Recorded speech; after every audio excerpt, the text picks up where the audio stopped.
บายดีพ่อแม่พี่น้องนี่มัน5ประตูคำนำโชคเด้อวันที่3เดือน5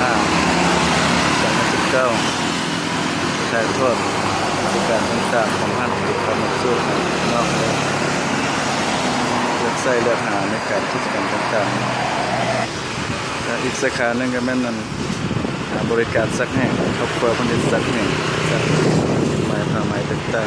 ๆเรียบก็สั่งสมแต่งเฮือนเก็บแก้วกันยุ้งกันขโมยอย่างต่างๆเอาระเบียงอลูมิเนียมสดสีสันสดงดงามสั่งตรงจากโรงงานสามารถใช้คอมพิวเตอร์พิมพ์ออกเป็นรูปธรรมชาติรูปดอกไม้รูปสวนสัตว์ต่างๆตามสั่งล่อขายน้ำสำหรับสร้างอาชีพเสริมให้พี่น้องสาวเล่งถึงต่างๆสั่งได้มักแบบใดมักต่อเติมขยายแบบใดก็สามารถสั่งได้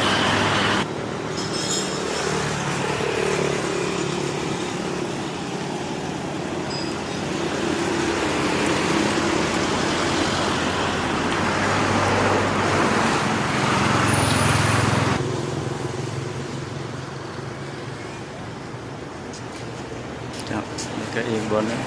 เรียกแสดงหนึ่งยอดโซฟาทรงให้พี่น้องเอา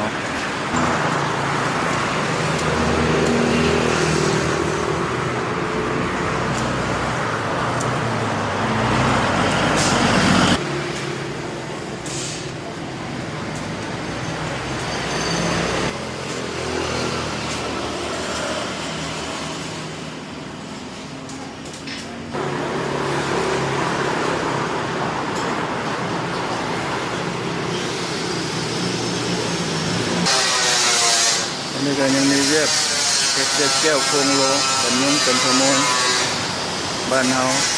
สองอย่างยุ้งกระไรขโมยกระไรต้องไปป้องกัน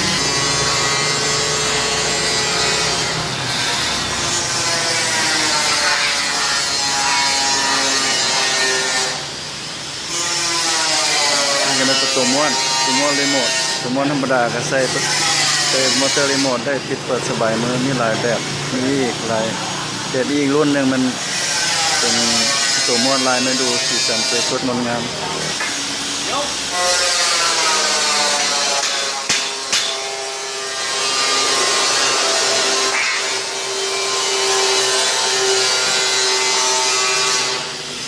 เดี๋ยวพี่บอกนะ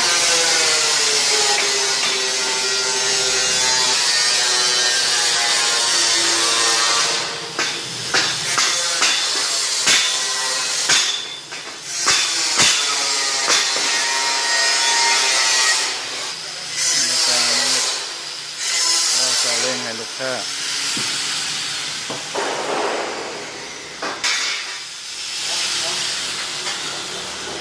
นี่จะเป็นโครงเส้นให้ไว้บริการลูกค้า